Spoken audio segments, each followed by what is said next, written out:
तो मूवी की शुरुआत में हम एक कपल को देखते हैं जो कि अपनी कार से कहीं जा रहे थे। इनका नाम था जेना और जेमी। इन दोनों की एंगेजमेंट हो चुकी थी और ये एक दूसरे से बहुत ही ज़्यादा खुश थे। लेकिन अचानक इनकी कार का एक्सीडेंट हो जाता है जिसमें कि जेमी की मौत हो जाती है और कार में बस जेना ही जिंदा बची थी। और ये सीन यहीं पर कट हो जाता है। और फिर अगले सीन में हम ये देखते हैं कि जेना को उसकी फ्रेंड रेनी कहीं पर ले जा रही थी, क्योंकि जेना अक्सर उदास रहती थी और वो कहीं पर भी आती जाती नहीं थी। रेनी जेना को अपने बॉयफ्रेंड माइकल और उसके फ्रेंड इयान से मिलवाती है और ये सभी इयान के अंकल के लेक साइड केबिन हाउस में वेकेशन बनाने के लिए जाने वाले थे। और फिर ये चारों जल्दी ही बोट से इयान के अंकल वेड के केबिन हाउस पर पहुंच जाते हैं, जहां पर वेड सभी का अल्कोहल से वेलकम करता है। लेकिन जेना अल्कोहल नहीं लेती और फिर सभी अपना बैकपैक खाली करते हैं। फिर हम ये देखते हैं कि जेना कुछ टेबलेट्स ले रही थी जो कि डिप्रेशन की टेबलेट्स थी। मतलब कि जेमी की मौत के बाद से जेना अक्सर डिप्रेशन में रहा करती थी। ये सभी वेड के केबिन हाउस में रुके थे जो कि इयान के अंकल वेड ने बनाया था। और फिर सभी डिनर करते हैं। इयान जेना को अंदर ही अंदर पसंद करता था, लेकिन जेना की कंडीशन ठीक नहीं थी और वो अभी भी जेमी के सदमे से नहीं निकली थी। डिनर खत्म करने के बाद में जेना वेड के डॉगी बाऊ के साथ में बाहर खेलने जाती है, जहाँ पर वो ये देखती है कि रेनी का बॉयफ्रेंड माइकल यहाँ पर ड्रग्स ले रहा है, लेकिन वो इसे इग्नोर कर देती है। जिसके बाद में वेड वहाँ पर आकर सभी को ये बताता है कि पास ही में एक पार्टी होने वाली है, जिसके इनविटेशन कार्ड उसने अरेंज कर दिए हैं और इनविटेशन के बिना वहाँ पर किसी को भी नहीं आने दिया जाएगा, क्योंकि ये एक प्राइवेट पार्टी है। वेड भी उस पार्टी में मौजूद रहेगा, लेकिन उसे वहाँ पर फायरवर्क जलाने का काम मिला था, इसलिए वो पार्टी के अंदर नहीं आ पाएगा। सभी यहाँ पर वेकेशन मनाने और एंजॉय करने के लिए आए थे, लेकिन जेना को यहाँ पर मज़ा नहीं आ रहा था। वो पार्टी में भी नहीं जाना चाहती थी।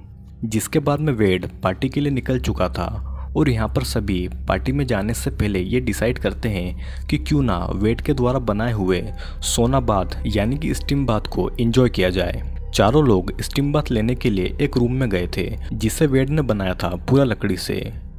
स्टीम रूम के अंदर गर्मी के लिए पत्थर रखे हुए थे जो कि बाहर से आ रही गैस से गर्म होते थे और यहीं से पूरी स्टीम आती थी।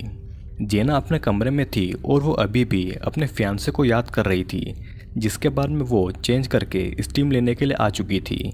लेकिन उसे सबके सामने ऐसे आने में अनकंफर्टेबल फील हो रहा था। जेना को स्टीम लेने आने में डर भी लग रहा था और वो अपने साथ कुछ पानी की बोतल लाई थी ताकि उसे यहाँ पर पानी की कमी महसूस न हो। अब चारों स्टीम रूम में थे और ये रूम धीरे धीरे गर्म हो रहा था। जिसके बाद में इयान यहाँ की स्टीम को बढ़ा देता है और गर्मी इतनी ज़्यादा बढ़ जाती है कि उन सभी की बॉडी इतनी ज़्यादा गर्मी को सहन नहीं कर पा रही थी, जिसे ठंडा करने के लिए ये सभी लोग पास ही की एक लेक में डुबकी लगाकर आते हैं और अपनी बॉडी को ठंडा करते हैं। लेक से निकलने के बाद में सभी वापस रूम में जाते हैं, लेकिन माइकल अंदर जाने से पहले बहुत ज़्यादा मात्रा में अल्कोहल ले लेता है और इतनी ज़्यादा अल्कोहल पी लेता है कि उसे ठीक से चलते भी नहीं बन रही थी।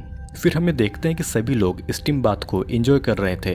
वो बार बार स्टीम रूम से निकलकर लेक में जाते थे और लेक से वापस अपनी बॉडी का टेम्परेचर कंट्रोल करने के लिए वापस से स्टीम रूम में आते थे और फिर ऐसा कई बार होता है। फिर जब सभी वापस आ चुके थे तो माइकल अपनी गर्लफ्रेंड रेनी से कहता है कि मौका बिल्कुल सही है, जेना और इयान को यहीं पर रहने दे और वो उसके साथ में ऊपर जाकर मौज मस्ती करे। लेकिन रेनी माइकल के साथ नहीं जाती क्योंकि माइकल ने बहुत ज़्यादा मात्रा में शराब पी रखी थी, जिससे कि माइकल का ईगो हर्ट हो जाता है और रेनी गुस्से में वापस आकर माइकल को बुरा भला कहती है क्योंकि माइकल हर बार सबका मजाक खराब करता है। जिसके बाद में सडनली जोर की आवाज़ आती है। इयान चेक करने के लिए बाहर जाता है, लेकिन उस रूम का दरवाज़ा अब नहीं खुलता। वे कई बार दरवाज़ा खोलने की कोशिश करते हैं, लेकिन दरवाज़ा अब लॉक हो चुका था और इस रूम में अब जेना, इयान और रेनी बंद हो गए थे, जो कि धीरे धीरे स्टीम के कारण गर्म हो रहा था। सभी को लगता है कि ये माइकल की शरारत है और वो आवाज़ लगाते हैं, लेकिन उनकी आवाज़ कोई नहीं सुनता। इयान को ये पता था कि दरवाजे के बाहर कोई भी लॉक नहीं है, मतलब कि ना ही गर्मी से लकड़ी का दरवाज़ा फूल के फंस गया है और लॉक तो हो ही नहीं सकता। और फिर अगर दरवाज़ा नहीं खुला तो अंदर की रूम की गर्मी बढ़ती जाएगी और जैसे जैसे गर्मी बढ़ेगी उनके अंदर का पसीना सूखता जाएगा। अगर समय रहते दरवाज़ा नहीं खुलता तो ये सब यहीं पर मर भी सकते हैं, क्योंकि पसीना नहीं होगा तो उनकी बॉडी खुद को ठंडा नहीं कर पाएगी और धीरे धीरे सब बेहोश होने लगेंगे, जिसके बाद वे मर भी सकते हैं। इयान की ये सब बातें सुनने के बाद में जेना बहुत ज़्यादा परेशान हो जाती है, क्योंकि वो मरना नहीं चाहती थी और वो बहुत ज़्यादा डरी हुई भी थी।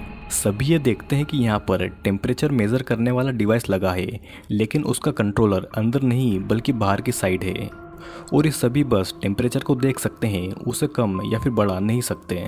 जिसके कुछ देर के बाद में यहाँ पर एक और प्रॉब्लम सामने आती है। रूम में धीरे धीरे ऑक्सीजन भी कम हो रही थी और फिर इयान हीटर से गर्म पत्थर निकालता है और उसे पानी में डालकर उसे पहले ठंडा करता है, जिसके बाद में वो उस पत्थर से डोर में बने हुए शीशे की एक विंडो को तोड़ने की कोशिश करता है, लेकिन वो विंडो नहीं टूटती और उस पत्थर से इयान का हाथ इंजर हो जाता है। अपने हाथ में चोट लगने के बाद भी इयान नहीं रुकता और वो जैसे तैसे उस छोटे से शीशे को तोड़ने में कामयाब हो जाता है, जिसके बाद में सभी को थोड़ी ऑक्सीजन मिलती है। उस छोटी सी विंडो से सभी माइकल को आवाज़ लगा रहे थे, लेकिन उनकी आवाज़ को सुनने वाला यहाँ पर कोई भी नहीं था और यहाँ पर ये तीनों फंस चुके थे। ये तीनों यहाँ पर थोड़ा थोड़ा करके पानी पी रहे थे, जो कि जेना लाई थी ताकि उनकी बॉडी का पानी नहीं सूखे, लेकिन ये बोतल ज़्यादा देर तक नहीं चलने वाली थी। जिसके बाद में हम ये देखते हैं कि इयान पत्थर को टॉवल में लपेटकर रूम का दरवाज़ा खोलने की कोशिश करता है, लेकिन उसे ये पता लगता है कि दरवाजे पर कोई भारी भरकम चीज़ रखी हुई है, जिससे कि दरवाज़ा नहीं खुल रहा था। अब धीरे धीरे टेम्परेचर बढ़ रहा था और इनकी स्किन अब जलने लगी थी। सभी को ये लग रहा था कि माइकल पार्टी में चला गया है और उसका वेट करना बेकार है, क्योंकि वो पार्टी से सुबह तक वापस नहीं आने वाला था। फिर इयान के दिमाग में एक आइडिया आता है कि क्यों ना यहाँ के इलेक्ट्रिक बल्ब में शॉर्ट सर्किट कर दिया जाए, जिससे कि बिजली चली जाएगी और हीटर बंद हो जाएगा। लेकिन इयान ये भूल जाता है कि वो पूरा पसीने में भीगा हुआ था और सर्किट को उड़ाने के चक्कर में इयान को भी एक बड़ा सा बिजली का झटका लग जाता है, जिसके कारण इयान अब बेसुध पड़ा हुआ था। फिर सडनली वेट का डॉग बू उन सभी की आवाज़ें बाहर से सुन लेता है, जिसके पीछे ड्रंक माइकल वहाँ पर आ जाता है। रूम के अंदर सभी को ये पता लग जाता है कि माइकल बाहर है और वे मदद के लिए ज़ोर ज़ोर से चिल्लाते हैं, लेकिन बाहर फायरवर्क चल रहा था, जिससे कि उन सभी की आवाज़ माइकल तक नहीं पहुंच पाती और माइकल पहले से ही ड्रंक था और वो बू को लेकर वहाँ से चला जाता है। वेड माइकल से पूछता है कि बाकी के सभी लोग कहाँ पर है, जिसके जवाब में माइकल उससे कहता है कि वो शायद उसे छोड़कर पार्टी में चले गए हैं। जिसके बाद में माइकल वेड के साथ में निकल जाता है ड्रिंक करने के लिए। इधर स्टीम रूम में सभी लोग गर्मी से परेशान हो रहे थे और पानी भी अब खत्म हो चुका था। इन सभी का दिमाग इनका कंट्रोल में नहीं था, क्योंकि ये बस बाहर निकलना चाहते थे और ये इतनी ज़्यादा गर्मी को सहन नहीं कर पा रहे थे। जेना पत्थर से दरवाजे को तोड़ने में लग जाती है और जब रेनी उसे रोकने के लिए आती है तो वो उसे ही पत्थर से मार देती है, जिसकी वजह से उसके सिर पर बहुत ज़्यादा गहरी चोट आती है। रेनी सांस तो ले रही थी, लेकिन वो बेहोश हो चुकी थी। इयान का भी अब खुद पर कंट्रोल नहीं था, वो पागलों जैसे बिहेव कर रहा था, क्योंकि उसकी बॉडी का पानी कंटिन्यूस उड़ रहा था। जिसके बाद में इयान सडनली उठता है और गर्म हीटर को पकड़कर उसे तोड़ने की कोशिश करता है और इसी के दौरान वहाँ पर एक बहुत जोर का ब्लास्ट होता है, जिससे कि इयान की बॉडी पूरी जल जाती है और वो वहीं पर मर जाता है। रेनी भी धीरे धीरे अपनी सांसें खो रही थी और उसे ऑक्सीजन दिलाने के लिए जेना उसे टॉवेल से उठाकर दरवाजे के होल पर खड़ा करती है, ताकि वो दरवाजे के होल से ठीक से सांस ले सके। इयान उस हीटर को तोड़ चुका था, लेकिन उसमें एक पाइप के जरिए गैस बाहर निकल रही थी, जिससे कि वो रूम गर्म हो रहा था। जेना उस हीटर से गर्म पत्थर को अपने हाथों से निकाल देती है, जिससे कि उसके हाथ जल जाते हैं और फिर वो तुरंत उस पाइप को ब्लॉक कर देती है ताकि रूम और गर्म ना हो। जिसके बाद में जेना रेनी के साथ में जैसे तैसे ऑक्सीजन लेने की कोशिश करती है और फिर यहीं पर खुलता है एक ऐसा राज जिससे कि इनकी ये हालत हुई थी। माइकल और रेनी के बीच जब झगड़ा हो रहा था तो माइकल बहुत ज़्यादा ड्रंक था।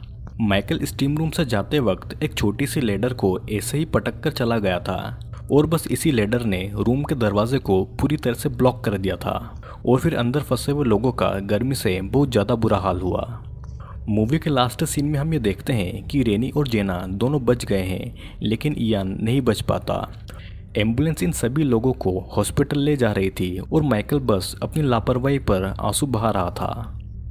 दोस्तों, मूवी में हुआ ये कि माइकल जब ड्रंक था तो वो अपने सभी फ्रेंड्स को अनजाने में सोना रूम में बंद कर चला गया, जिसका उसे खुद भी पता नहीं था। जब माइकल को होश आया तो उसे ये लगा कि सभी लोग उसे छोड़कर पार्टी के लिए निकल गए होंगे और उसने उस रूम को एक बार चेक करने की भी कोशिश नहीं की।